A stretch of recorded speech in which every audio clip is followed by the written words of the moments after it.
Good morning student.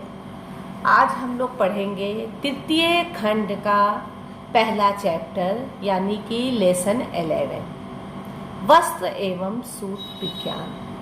आज हम लोग पढ़ेंगे वस्त्र एवं सूत विज्ञान का सिलाई किट एवं वस्त्रों की सिलाई।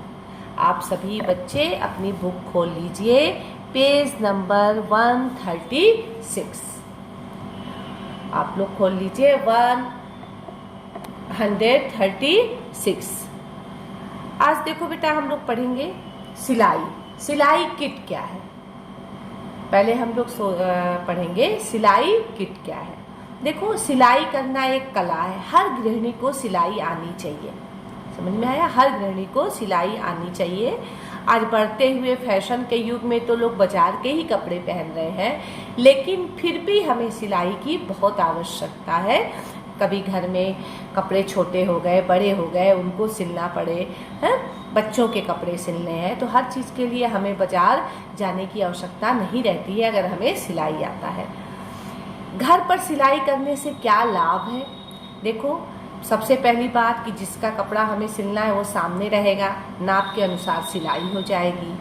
मजबूत सिलाई करेंगे, हम घर पे करेंगे तो मजबूत सिलाई करेंगे।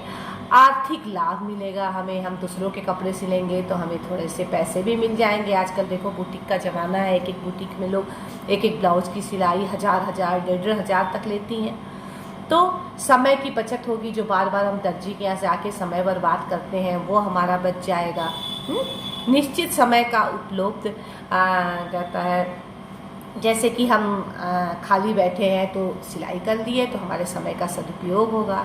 बचे हुए कपड़े का हम सही यूज कर लेंगे, अच्छे से अच्छे अपने अनुसार हम फिटिंग देंगे हैं, और एक आय का हमारा स्रोत भी हो जाएगा कि हम कभी मुसीबत पड़ने पे सिलाई करके हम पैसे कमा सकें। तो ये हुआ तुम्हारे घर पे सिलाई करने से लाभ और सिलाई करने की क्या उपयोगिता है।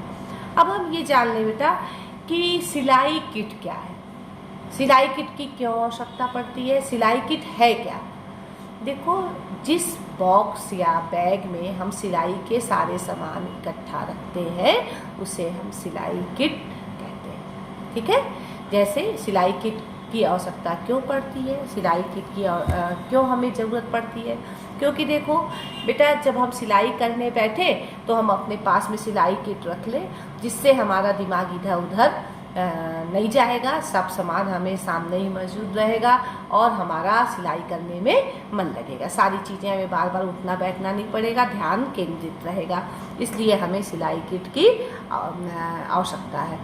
ठीक है, सिलाई किट में कौन कौन से हम उपकरण रखते हैं तो सबको मालूम होगा। जैसे कैंची है, मिल्टन चौक है, छोटी कैंची है, मोम या साबुन है, और धागे हैं, पेंसिल है, मेज है, इंची टेप है, कैंची है, सुई है, धागा है।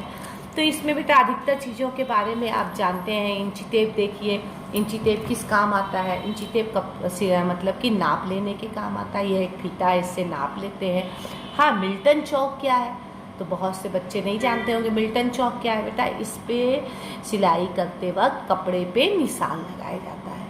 ये बाज़ार में कई कलर में उपलब्ध होता है, नीला, लाल, पीला। इससे निशान लगाने से ये लाभ है कि निशान आराम से धोने से छूट जाता है। ठीक है, कैंची सभी जानते हैं, छोटी बड़ी कैंची होनी चाहिए, सुई होना चाहिए। अंगुलिस्तान ये तुम नहीं जानोगी, ये क्या होता है, अंगुलिस्ताना क्या होता है। ये देखो बेटा जो बहुत सिलाई करते हैं वो इस कैप को अपने अंगूठे में पहन लेते हैं। इससे क्या होता है कि बार बार उन्हें तुरपन करने से, सिलाई करने से अंगूठे पे जोर नहीं पड़ता है, नहीं तो बहुत सिलाई करने से अंगूठे पे गांठ सा पड़ जाता है। तो वो लोग उंगली में वो कैप जैसा पहन लेते हैं, उससे उन्हें आराम रहता है। धागे सब जानते हैं। स्क्वायर जानती हो, स्क्वायर जो स्केल की तरह से ऐसे होता है लंबाई और चौड़ाई में। जब दोनों एक साथ लंबाई और चौड़ाई का हिस्सा लगाया रहता है तो हम स्क्वायर से लगाते हैं। प्रेस जैसे कपड़ा हम बहुत चिकन वाला है तो उसको प्रेस कर लेते हैं, तब उस कपड़े को हम सिलते हैं तो फिटिंग सही आती है।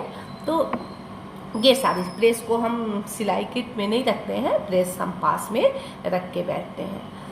अब क्या है सिलाई किट से लाभ क्या है, ये आपको हम बता ही चुके। सिलाई किट से ये लाभ है कि हमें सिलाई करते समय आवश्यकता पड़ने पे सारे सामान पास में मौजूद रहते हैं, जिससे हमारा ध्यान केंद्रित रहता है और सिलाई करने में कोई परेशानी नहीं होती है। अब ये पढ़ने के बाद से अब हम लोग पढ़ेंगे कि ड्राफ्टिंग क्या है, कपड़ों की ड्राफ्टिंग क्या है। ये अक्सर पूछता है कि ड्राफ्टिंग क्या है। तो देखो कपड़े सिलने के पूर्व हमें उसी नाप के अनुसार से आकृति खींचना, किसी कागज पे या कपड़े पे उसकी आकृति पहले से खींच लेना ही ड्राफ्टिंग होता है। मतलब कपड़ा हमने लिया, सीधे कैंची नहीं चलाने लगे, पहले उसको निशान लगा लिए चारों तरफ से, सबका से लंबाई चौड़ाई, फिर हम कटिंग किए, उसको हम क्या कहते हैं, ड्राफ्टिंग करना, कपड़े की ड्राफ्टिंग करना। तो ड्राफ्टिंग करना क्या है, सिलाई करते समय कपड़ा काटने से पूर्व जो कागज पे या क्या गलत है, कपड़े पे आकृति खींची जाती है उसे हम ड्राफ्टिंग कहते हैं। ड्राफ्टिंग करने से क्या लाभ है, ड्राफ्टिंग करने से कपड़े की लंबाई चौड़ाई का अनुपात का सही ज्ञान होता है, जो मतलब कि कपड़े सही से कटते हैं।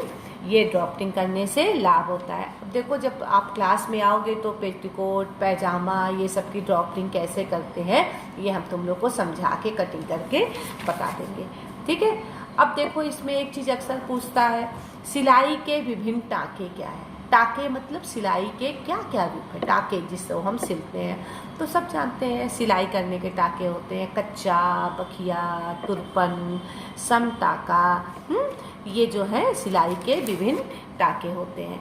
अब कढ़ाई के कौन कौन से टाके होते हैं, देखो लेडी डेजी करना, बटन स्टिच और क्या चेन स्टिच, साटन स्टिच, भरमा, काश्मीरी स्टिच, ये सब कढ़ाई के टाके होते हैं। तो अक्सर पूछता है टाके कई प्रकार, टाके बताइए। सिलाई के टाके पूछेगा तो तुरपन, बखिया, कच्चा ये बताओगी, और अगर कढ़ाई के टाके पूछेगा तो भरतू कढ़ाई, लेडी डेजी कढ़ाई, काज स्टिच, ये सब लिखोगी। तो देखो इस चैप्टर में बेटा कुछ है नहीं, छोटा सा चैप्टर था, ये मैं आप लोग को बता दी हूँ। और जब क्लास में आप लोग आइएगा तो आप लोग को पेटीकोट और पैजामे की ड्राफ्टिंग करके बता देंगे, ठीक है। इसका कोई नोट्स की ज़रूरत नहीं है, बुक से एक दो बार आप पढ़ लेना तो ये आपको समझ में आ जाएगा। इसके हमने ये अति लघु क्वेश्चन ये सारे लिख दिए हैं। ये आप अति लघु क्वेश्चन बेटा थोड़ा थोड़ा बड़ा करके ही लिखते हैं कि अगर लघु में भी पूछ लिया तो आप लोग के काम आएगा, ये आप कर लीजिएगा।